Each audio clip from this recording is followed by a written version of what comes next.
I'm a bit overwhelmed actually because I didn't expect this. I really didn't expect this. It was bad enough doing Stoke in front of 450 people, but this is slightly more personal. My name, as you can see, is John Harris. I'm a carpenter. That's what I do for a living. I probably feel more comfortable where the pencil's behind me here at the moment. I've got my boots on, which my partner said that I shouldn't be wearing, but I wanted to wear my boots. Yeah, I can't talk to a mic, so I'll do my best, but I have to move around. I deal with the nerves that way. Right. About 2 years ago, I started a website called the People's United Collective originally. It's TPUC. I don't know why I started it. I sat at a computer one night looking for web names, as you do, domain names. And I was looking for something, and I don't know what it was. And this cropped up, and I chose the People's United Collective. And I got mixed up in the, I should say mixed up, I got caught up in the 9/11 stuff originally, and it was a film that opened my eyes up to what was actually going on in the world. When I watched Loose Change 2, I saw a camera shake, and it said to me that there was something not right, and that was literally it. And the rest of it went all over my head. And up to that time, I was a businessman, not a very successful one, very poor one actually, and I lived in a world of egotism. All I ever wanted was a Range Rover, and I got one. I paid cash for it as well. The taxman don't know that. But yeah, I lived in a world of egotism, and I lived in a world where I didn't know what was going on. I didn't understand things. I didn't want to know, to be quite honest with you. And that's a horrible thing to say because of the things that go on in the world, but I didn't want to know. I was quite happy in my little world. But what happened with the website was that people started to bring information to the website. They just rang me up and they were giving me all this information about statute law, common law, the Queen, a monstrous amount of stuff. And I started to look at this stuff. And one of the processes is that I use, and you're going to find it strange, but I don't think.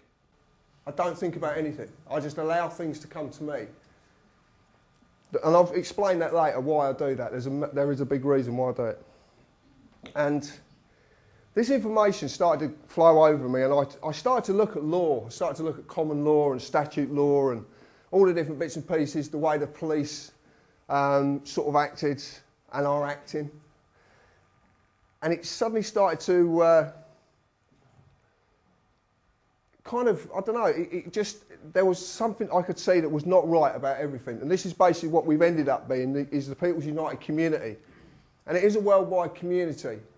At this moment in time, we've got a hit rating of about 100,000 hits a day.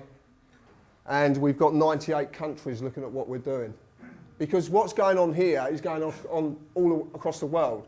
And basically the system of law that was employed in this country in the 1200s is a system of law that's gone across the world to at least 53 different countries, well 52 actually.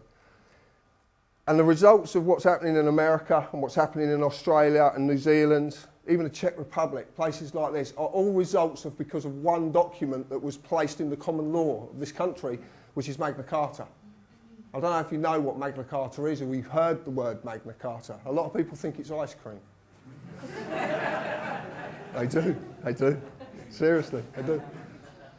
But Magna Carta was a document that was dropped into common law, and I was going to do the history of this country tonight, and I actually decided last night not to do it. And the reason I don't want to do the history of it, because it's not conclusive yet. I cannot actually say to you, yes, it's conclusive. And until such time that I can conclude it, I don't want to talk about it. Because it's too complicated for people to understand. And there's too much conspiracy wrapped up in it. When we talk about the Ministry of Funny Handshakes, and we talk about papal this and papal that, and Catholic this and Catholic that, and there's too much religion wrapped up in it as well. When Magna Carta was loaded with religion, absolutely loaded. So this document founded our society that we live in now. It actually founded it. It gave the world two-tier law. It basically gave the socially dominant of every country, it gave them a law system that they could revert to when they got in trouble. But what it did do is maintain that the people of these countries were going to be enslaved. That's what it maintained. And what we live in now is the evolution of slavery. And it's not about the colour of your skin. It's not about how you talk. It's not about where you come from. It's just the fact that you are the engine that drives this country. Every single individual in this room who works and does a job, you drive this country. Without you, this country stops. Or the industry you work in stops. If no carpenters turn up for work tomorrow, the housing industry stops. Because in each industry, there is someone who does something to create a job for someone else to do. And this is how this country's structured. So what I want to run you through today is a few bits and pieces that you might find interesting. A lot of people, do you believe that Parliament will set up with representatives to represent you and your wishes? Do you believe that? No. Okay. I'm glad you said that, Adrian. That makes my life a lot more easier. Right. So you don't believe in politics? No? Not at all. Great. Do you believe a political party can solve this issue? It's getting better. Do you believe the society we live in is broken? Yes. Well, what I'm going to tell you today is it's not, believe me. It's working exactly how it was designed to, and this was designed in the 1200s. Now, the history side of it would actually explain this in greater detail, but believe me, this is exactly what was planned. Do you believe you get justice in the courts? Do you know what Acts of Parliament are? Do you know what statutes are? No? Okay. Do you know what statutory instruments are? Not heard of this? But you abide by them every single day. Every day. And do you know what a constitution is? Oh. The clue is in con. Most people believe they are electing members of Parliament to represent you. They do believe that, believe me. I talk to a lot of people who believe that political parties or the formulation of a new political party would solve this problem if it got into power in Parliament. One of the things that I must tell you this as well, because this comes to me, someone sent me an email which is very interesting. I knew that the word Parliament comes from the word parler, French, for talk. What I didn't know that meant means lies.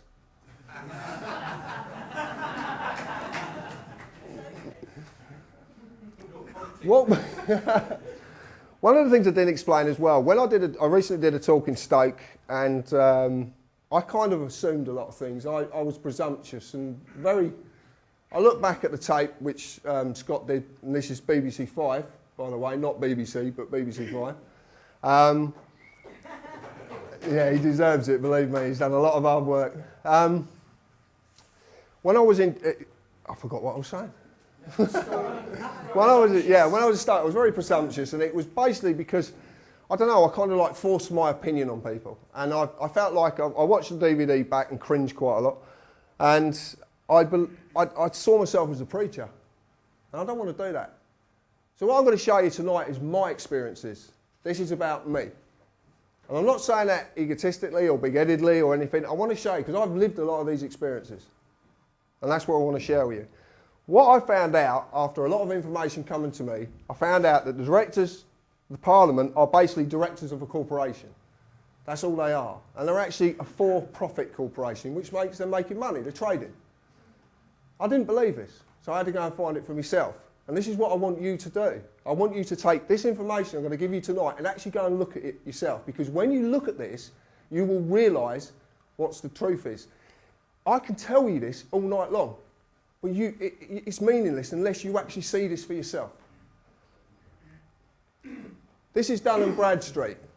Now, a lot of people don't know what Dun & Bradstreet is, but Dun & Bradstreet basically is a credit reference agency that you can check out. If you were going to do business with a company, you can go on this here and you can pay a lot of money, as you can see, and you can find out if this company does good business. If they've got debts, do they pay on time? All that sort of stuff, all to do with businesses. Well, the members of Parliament are on here as a company. David Cameron, MP, is a company.